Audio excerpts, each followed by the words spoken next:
नमस्कार दोस्तों, मैं सुनील श्रोती स्वागत करता हूं आपका स्टडी IQ MPPSC के इस ऑनलाइन प्लेटफॉर्म पे। साथियों, जैसा कि आपको पता है कि जिला दर्शन एक सीरीज हमने शुरू की है जिसमें मध्य प्रदेश के हर एक जिले से संबंधित खास पहलुओं को आपके सामने रखा जाता है। बड़े क्लासिफाई और सिस्टमेटिक तरीके से टू द पॉइंट यहाँ पर बातें की जाती हैं ताकि एग्जाम पॉइंट ऑफ व्यू से जरूरी चीजें जब जी के पढ़ते वक्त, MP के वक्त पढ़ते वक्त आपसे छूट जाती हैं, वो सब यहाँ पर कवर अप हो जाए। और साथियों, हम किसी एक संभाग को उठाते हैं, उससे संबंधित सारे जिलों को एक सीरीज में, एक क्रम में कंप्लीट करते हैं, फिर हम दूसरे संभाग पे जंप करते हैं। इस तरह से हमने होशंगाबाद मतलब नर्मदापुरम संभाग, ग्वालियर, चंबल, इन सब को कंप्लीट कर लिया है। अब हम पहुंच चुके हैं, यहां आपको स्क्रीन पर नजर आ रहा है झाबुआ, मतलब अब से हम शुरू करने वाले हैं जो इंदौर संभाग के अंतर्गत जिले आते हैं उनकी। तो झाबुआ, अलीराजपुर, धार, ये सारे जिले यहां पर अब हम कंप्लीट करेंगे। तो आज का जिला, जैसा कि आपको स्पष्ट नजर आ रहा है जिला दर्शन में, वो है झाबुआ, मतलब मालवा का पठार और नर्मदा सोन घाटी का एक खास जिला जो इंदौर संभाग के अंतर्गत आता है।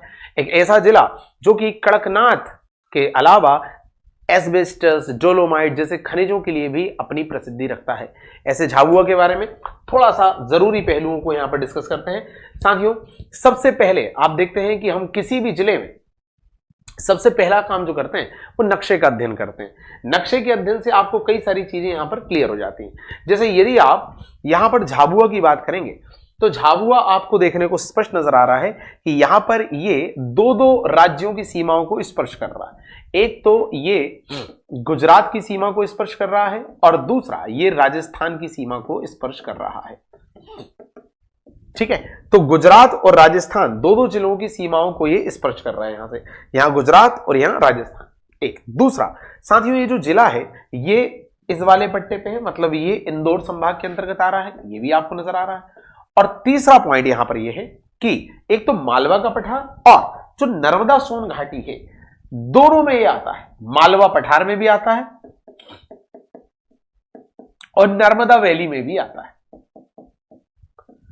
और साथियों, ये तीनों ही fact exam point of view से बहुत ज्यादा इंपॉर्टेंट है, बहुत ज्यादा जरूरी है कि कोई भी जिला, उसकी भौगोलिक स्थिति कहां है, वो पड़ोस के किन राज्यों की सीमा को स्पर्श कर रहा है। तो गुजरात राजस्थान को स्पर्श कर रहा है, किस संभाग का पार्ट है और किस पठारी क्षेत्र या किस घाटी क्षेत्र के अंतर्गत आता है। तो ये तीनों बातें यहां पर नक्शे से क्लियर हो गई कि इंदौर संभाग में है, नर्मदा और मालवा पठार, नर्मदा सोन घाटी और मालवा पठार में, और गुजरात राजस्थान दोनों के अंतर्गत आ रहा है। ठीक है,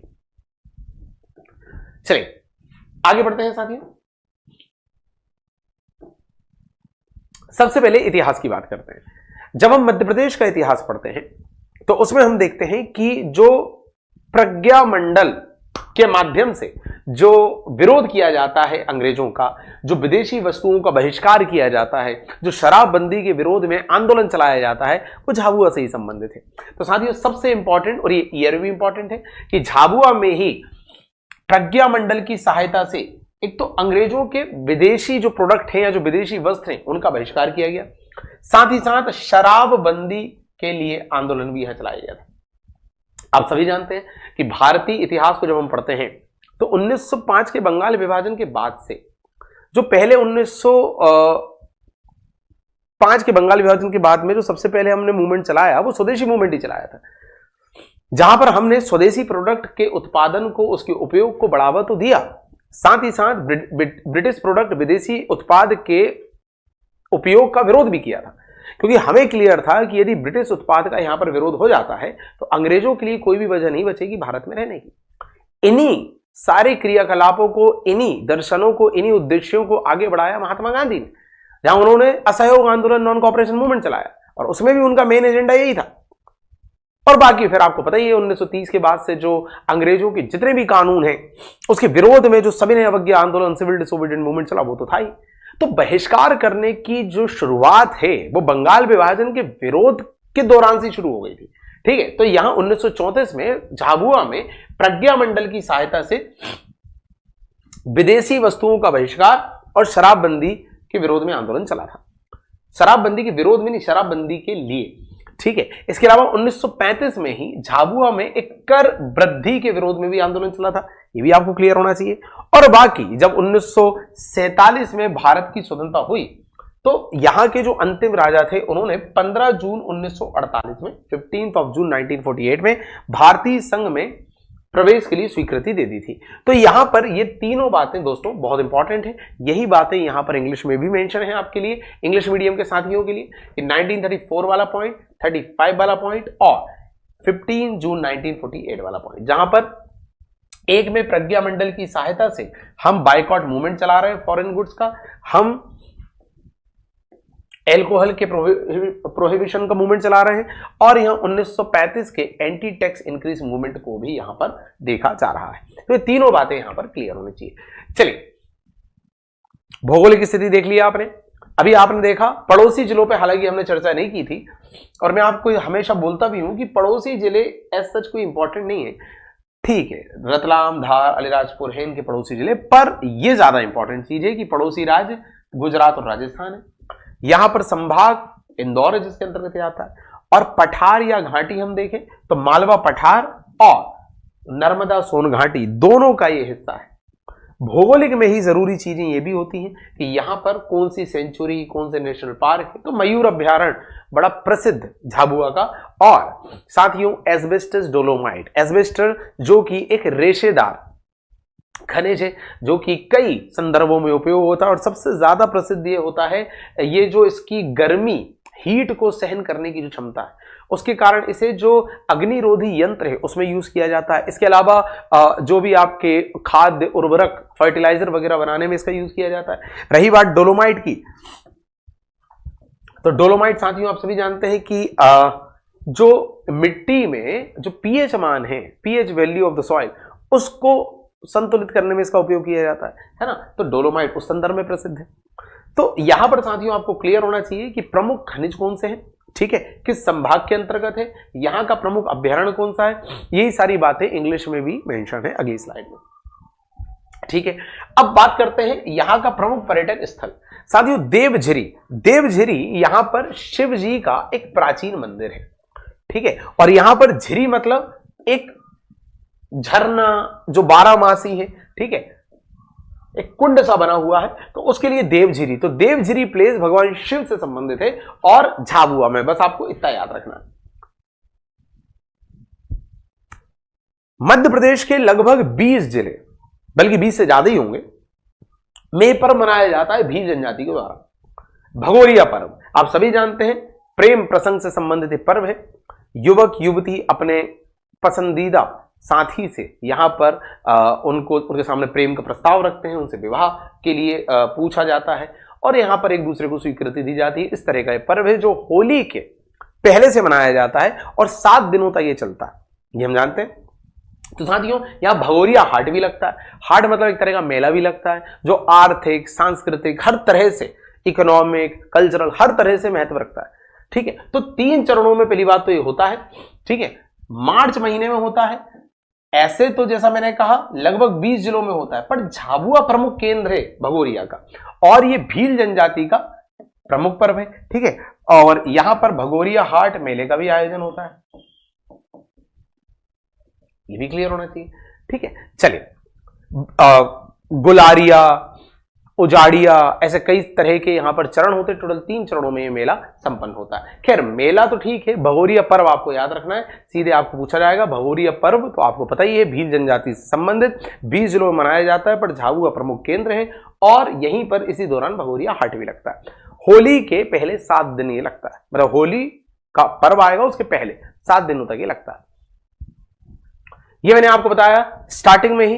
कड़कनाथ साथियों हर एक जिले से संबंधित किसी खास उत्पाद हो, वस्तु हो, उसे उस जिले के उत्पाद या उसकी पहचान के रूप में प्रमोट किया जाता है। तो यहां पर जो कड़कनाथ मुर्गा है उसे झाबुआ के एक जिले एक उत्पाद के अंतर्गत शामिल किया गया है।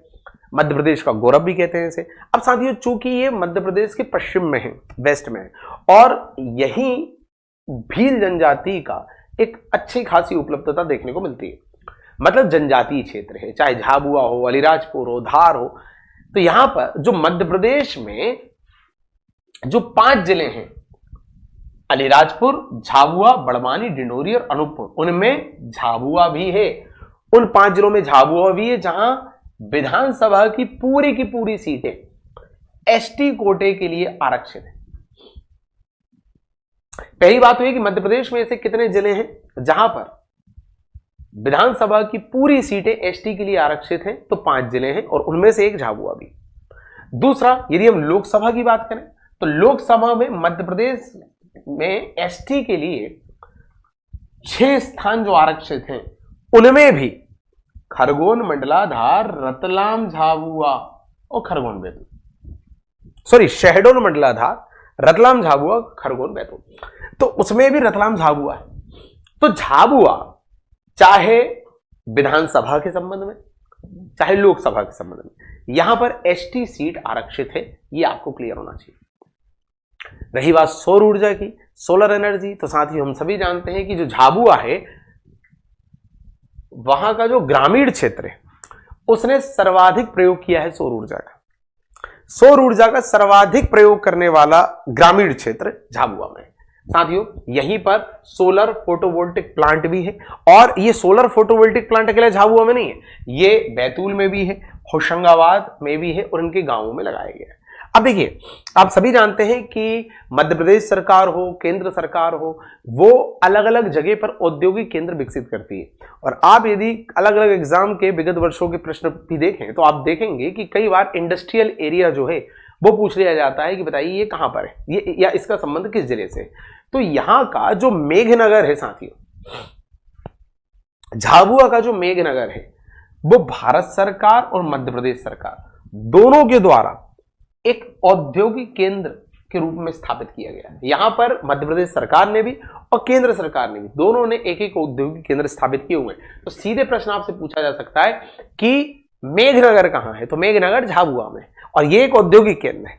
इसके अलावा न्यूनतम अनुसूचित जाति जनसंख्या, अनुसूचित जाति, जनजाति की बात नहीं हो रही, अनुसूचित जाति जनसंख्या, और न्यूनतम अनुसूचित जाति प्रतिशत, मतलब प्रतिशत के मामले में भी और जनसंख्या के मामले में, मतलब परसेंटेज के मामले में भी और पॉपुलेशन के मामले में, दोनों मामलों में सबसे कम झाबुआ में है अनुसूचित जाति।